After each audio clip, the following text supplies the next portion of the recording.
Student I am Ishan welcome back to 360 का student MP board की कक्षा 10वीं क्लास के रिजल्ट को लेकर फाइनली एफएक्यू यानी फ्रिक्वेंटली आस्क्ड क्वेश्चन जारी कर दिए गए हैं। इसमें आपको सारे कुछ सवालों के आंसर मिल जाएंगे कि आपका रिजल्ट वगैरह कैसे बनने वाला है, कौन पास होगा कौन फेल होगा, किस तरीके से मार्किंग होने वाली है, सभी के आंसर आपको इस एफएक्यू में मिलने वाले हैं। तो आइए स्टूडेंट आपको मैं एफएक्यू बता देता हूँ।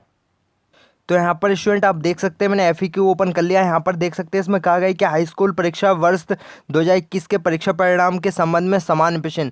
तो पहला प्रश्न है कि क्या हाई स्कूल की परीक्षा आयोजित की जाएंगी। तो यहाँ पर स्टूडेंट आप सभी को पता है कि इसका जो आंसर है इसमें कहा गया है कि सत्र 2020-21 में हाई स्कूल मुख्य परीक्षा आयोजित नहीं होंगी। अब दूसरा बड़ा सवाल आता है कि किन परीक्षाओं का अधिभार वार्षिक रिजल्ट बनाने में लिया जाएगा। तो इसमें कहा गया है अर्धवार्षिक, प्री बोर्ड और आपके जो यूनिट टेस्ट हुए हैं और आंतरिक मूल्यांकन हुए, इसी के आधार पर आपका फाइनली रिजल्ट तैयार किया जाएगा। अब तीसरा प्रश्न है कि प्रत्येक परीक्षार्थी के प्राप्तांकों की गणना कितने अंकों में से होगी। तो इसका आंसर है 100 अंकों में से आपका फाइनली रिजल्ट बनाया जाएगा। अब आता है फोर्थ प्रश्न की प्रत्येक विषय में कितने अंकों से अधिभार दिया जाएगा। तो यहाँ पर कहा गया है कि 100 में से प्राप्त अंकों को साला द्वारा 20 अंकों में से प्राप्त होने वाले अंकों में प्रो रेटा के आधार पर आपको अधिभार यहाँ पर अंकों से अधिभार दिया जाएगा। उसके बाद आपका आता है फिफ्थ वाला क्वेश्चन की ओएमआर शिफ्ट में वास्तविक प्राप्तांक भरने हैं अथवा अनुत्तीर्ण छात्रों को उत्तीर्ण करते हुए अंक भरने हैं। तो यहाँ पर इसका आंसर दिया गया है कि वास्तविक प्राप्तांक अंकित किए जाएं, अनुत्तीर्ण छात्रों को न्यूनतम उत्तीर्ण अंक मंडल स्तर पर प्रदान किए जाएंगे। उसके बाद आता है यहाँ पर छठा प्रश्न की अर्धवार्षिक प्री बोर्ड परीक्षा में कितना अधिभार देना है। तो इसका आंसर है 50% आपका स्टूडेंट यहाँ पर अर्धवार्षिक और प्री बोर्ड आपके रिवीजन टेस्ट हुए हैं उसका यहाँ पर जुड़ेगा। उसके बाद आपका आता है यहाँ पर 7 क्वेश्चन की यूनिट टेस्ट में कितना अधिभार देना है।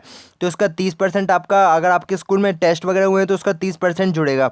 उसके बाद आपका आता है यहाँ पर प्रश्न नंबर 8 जिसमें कहा गया है कि आंतरिक मूल्यांकन में कितना अधिभार देना है। तो यहाँ पर कहा गया है कि 20% अर्थात आंतरिक मूल्यांकन के 20 अंक में से प्राप्त अंकों को यथावत रखा जाएगा।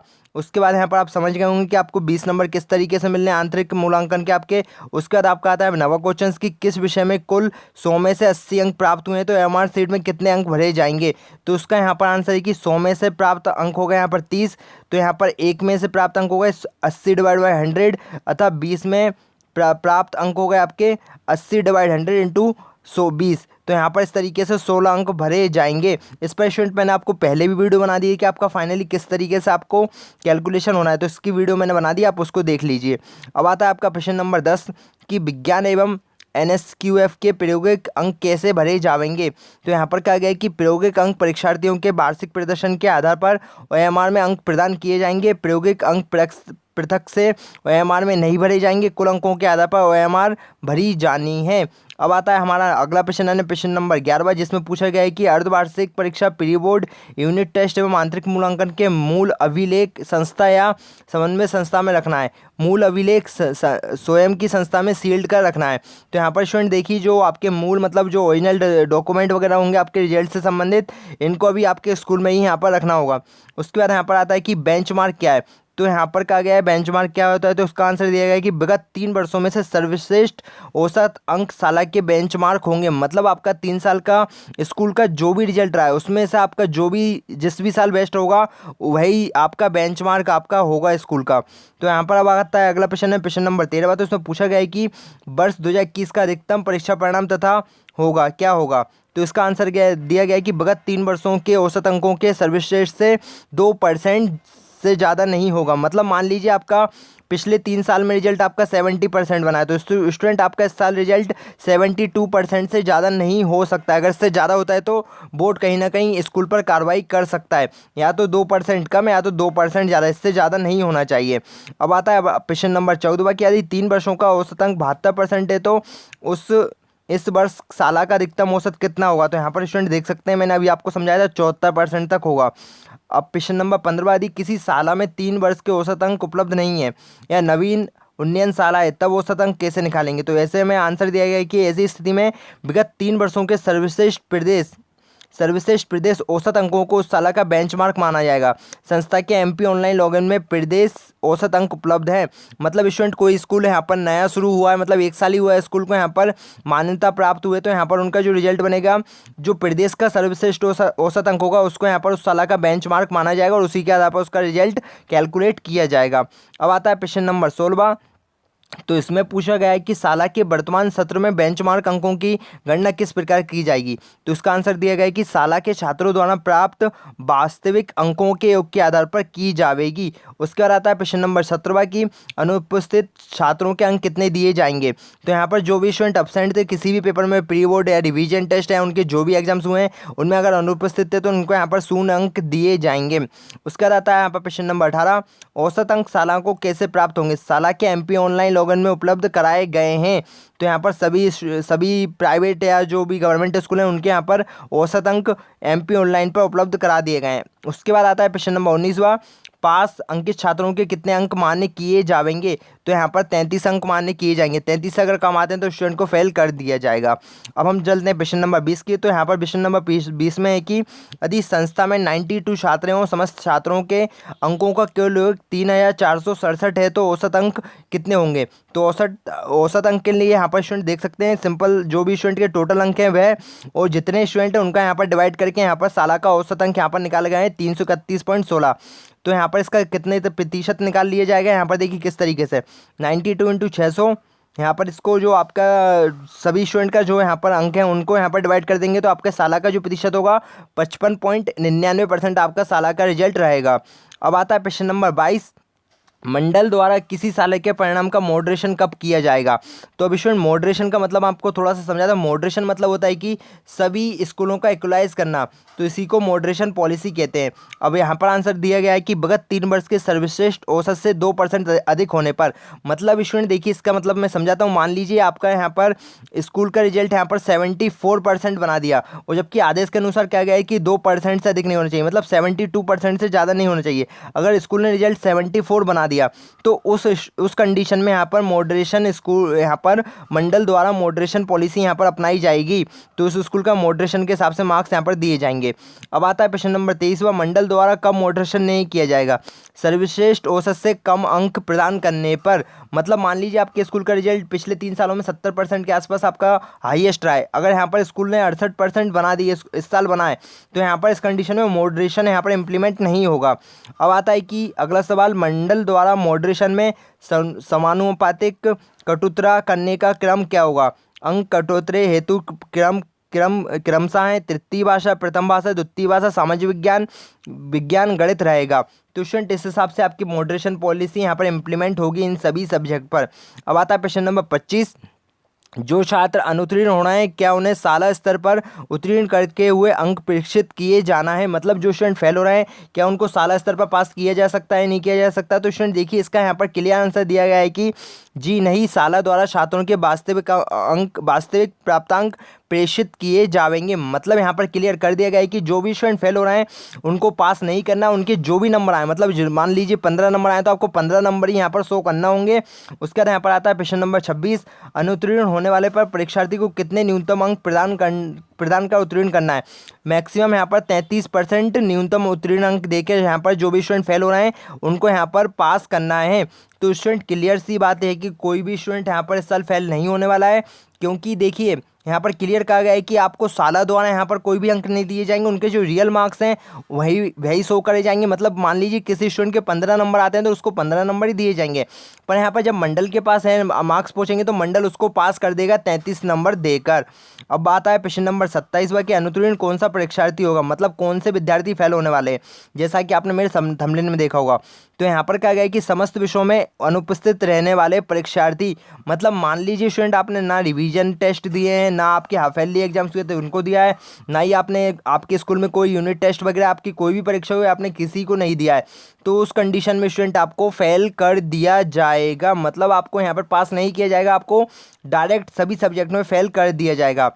अब आता है प्रश्न नंबर 28 कि अनुत्तीर्ण कौन सा परीक्षार्थी होगा के बाद यहाँ पर आता है प्रश्न नंबर 28 अनुत्तीर्ण परीक्षार्थी पुनः परीक्षा कब दे सकते हैं। मतलब जो स्टूडेंट यहाँ पर इस साल फेल हो जाएंगे उनकी पुनः परीक्षा कब होगी। तो यहाँ पर क्लियर कहा गया है कि आगामी सत्र 2021-22 में, मतलब आपकी अगले साल मार्च में यहाँ पर इन एग्जाम्स को लिया जाएगा अगर आप फेल इस साल कर दिए जाते हैं तो। स्टूडेंट काफ़ी बड़ा अपडेट है, देखिए यहाँ पर क्लियर लिखा है कि अगले साल ही आपकी परीक्षाओं को लिया जाएगा 2021 और 22 वाले सत्र में। अब आता है प्रश्न नंबर 29 अंधमुखवादी श्रेणी के परीक्षार्थियों का परिणाम कैसे बनेगा? समान छात्रों के अनुसार ही जो भी यहाँ पर विकलांग स्टूडेंट वगैरह होते हैं अंधमुखवादिर, उनका भी यहाँ पर रिजल्ट जो मतलब नॉर्मल स्टूडेंट है उनके साथ ही उनका यहाँ पर रिजल्ट बनाया जाएगा। अब आता है प्रश्न नंबर 30, स्वायत्त छात्रों का परीक्षा परिणाम कैसे बनेगा?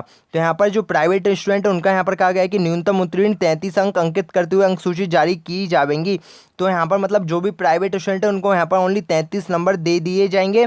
और स्टूडेंट आपको एक अपडेट और दे देता हूँ, देखिए जो भी यहाँ पर रेगुलर और प्राइवेट अपने रिजल्ट से खुश नहीं होते हैं तो उनको परीक्षा देने का भी मौका मिलेगा। परीक्षा आपकी अगस्त या सितंबर में, जब कोविड-19 से सिचुएशन कंट्रोल में आ जाएंगी, जब आपकी परीक्षाओं को लिया जाएगा। अब आता है कि बेस्ट ऑफ 5 पद्धति इस सत्र में लागू रहेगी या नहीं? तो इसका आंसर है जी हाँ, आपकी बेस्ट ऑफ 5 पद्धति इस साल स्टूडेंट रहेगी। उसके बाद आता है कि क्या साला स्तर पर परीक्षा परिणाम बेस्ट ऑफ 5 के आधार पर तैयार किया जाएगा? तो यहाँ पर कहा गया है कि जी नहीं, समस्त 6 विषयों के प्राप्तांक के आधार पर साला के इस सत्र में औसत अंकों की गणना की जाए, ना कि बेस्ट ऑफ 5 पद्धति के अंतर्गत आने वाले 5 विषयों पर। तो यहाँ पर स्टूडेंट क्लियर कहा गया है कि साला के द्वारा बेस्ट ऑफ 5 पद्धति यहाँ पर लागू नहीं की जाएगी, मंडल इसको यहाँ पर इम्प्लीमेंट करेगा। अब आता है प्रश्न नंबर 33, यहाँ पर अंक सूची में श्रेणी अंकित की जाएगी या नहीं? तो यहाँ पर इसका आंसर है जी हाँ, नियमित परीक्षार्थियों की अंक सूची में श्रेणी अंकित की जाएगी। मतलब जो भी स्टूडेंट यहाँ पर नियमित यानी रेगुलर स्टूडेंट है उनकी यहाँ पर जो मार्कशीट आएगी उसमें यहाँ पर उनकी बताई जाएगी कि फर्स्ट डिवीजन है या सेकंड डिवीजन है, थर्ड डिवीजन है। तो उसके बाद आता है प्रश्न नंबर 34, ऑनलाइन OMR सीट भरने की सुविधा कब से उपलब्ध रहेगी? तो यहाँ पर इसका आंसर है कि 24 मई 2021 से संस्था के MP ऑनलाइन लॉगिन में यहाँ पर OMR सीट भरने की सुविधा उपलब्ध होगी। अब आता है प्रश्न नंबर 35, आंतरिक प्रायोगिक परीक्षा की OMR सीट जमा करना कब आवश्यक नहीं होगा? ऑनलाइन अंक प्रेषित करने के विकल्प का चयन करने पर। मतलब जिस भी स्कूल द्वारा ऑनलाइन यहाँ पर अंक प्रेषित कर दिए गए हैं उनको यहाँ पर OMR सीट को जमा नहीं करना होगा। अब आता है काफ़ी ज़्यादा इंपॉर्टेंट क्वेश्चंस की NSQF के विषयों में। तो यहाँ पर स्टूडेंट अब अगला प्रश्न नंबर 36, NSQF के विषयों में कितने नंबरों के आधार पर OMR सीट्स में प्रो रेटा के आधार पर अंक प्रदान किए जाएंगे? तो यहाँ पर आपके जो नेशनल स्किल्स वाले सब्जेक्ट होते हैं उसमें यहाँ पर कुल 100 अंकों में से यहाँ पर कुल प्राप्तांकों को 60 अंकों में प्रोरेटा के आधार पर आपको अंक दिए जाएंगे। अब आता है प्रश्न नंबर 37, यदि किसी छात्र के अंक दशमलव में जैसे 10.8 हैं तो बनते हैं तो OMR सीट्स में अंक कैसे भरे जाएंगे? तो यहाँ पर कहा गया है कि OMR सीट्स में अंक पूर्णांक में ही भरे जा सकते हैं, पूर्णांक में परिवर्तित करने हेतु राउंडिंग की जाएगी। अब आता है अगला प्रश्न, राउंडिंग कैसे की जाए? तो यहाँ पर राउंडिंग का मतलब है, यहाँ पर कहा गया है कि दशमलव भाग में 0.5 से कम हो तो दशमलव भाग को छोड़कर पूर्णांक अंकित करें, दशमलव भाग में 0.5 या इससे अधिक हो तो अगले पूर्णांक का अंकित करें। जैसे यहाँ पर लिखा है 10.4 तो यहाँ पर आपका 10 माना जाएगा, अगर आपका 10.5 है तो आपका यहाँ पर 11 माना जाएगा, अगर आपका 10.6 है तो यहाँ पर आपका नंबर 11 माना जाएगा। अगर आपका मतलब सिंपल सी भाषा है, अगर 10.5 से कम होता है तो उस कंडीशन में आपका 10 माना जाएगा, अगर इससे अधिक होता है तो आपका यहाँ पर 11 अंक माने जाएंगे। अब आता है प्रश्न नंबर 39, क्या ऑनलाइन ऑफलाइन दोनों पद्धति से अंक जमा किए जाने हैं? तो यहाँ पर क्लियर कर दिया गया है कि जी नहीं, ऑनलाइन तथा ऑफलाइन एक ही पद्धति का चयन करना है। अगर ऑनलाइन करना है तो ऑनलाइन करो, अगर ऑफलाइन करना है तो आप ऑफलाइन कर सकते हैं, दोनों पद्धति से यहाँ पर अंक जमा नहीं करना है।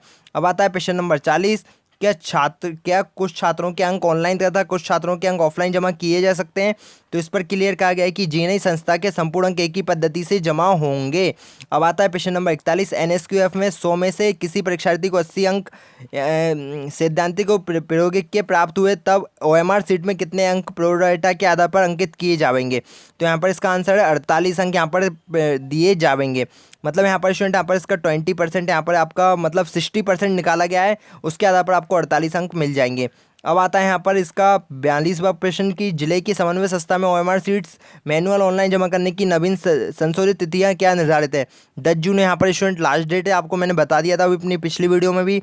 अब आता है प्रश्न नंबर 43, पर्यावरण तथा आपदा प्रबंधन के अंक किस प्रकार जमा होंगे? संस्था को उपलब्ध कराई गई OMR सीट्स के माध्यम से।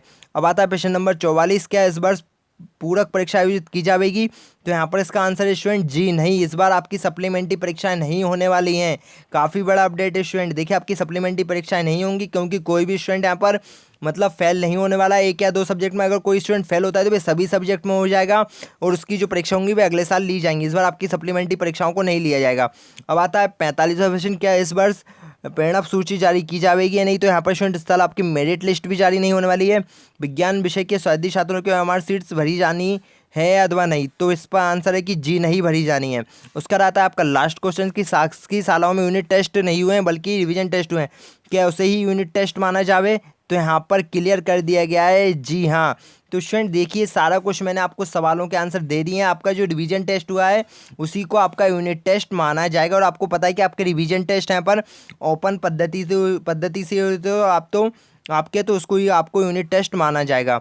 तो फिलहाल स्टूडेंट आज की इस वीडियो में इतनी ही कुछ जानकारी थी। आई होप आपको वीडियो पसंद आया। वीडियो पसंद आया तो वीडियो को लाइक कर देना, शेयर कर देना और चैनल पर नया है तो चैनल को सब्सक्राइब कर देना। जय हिंद, जय भारत।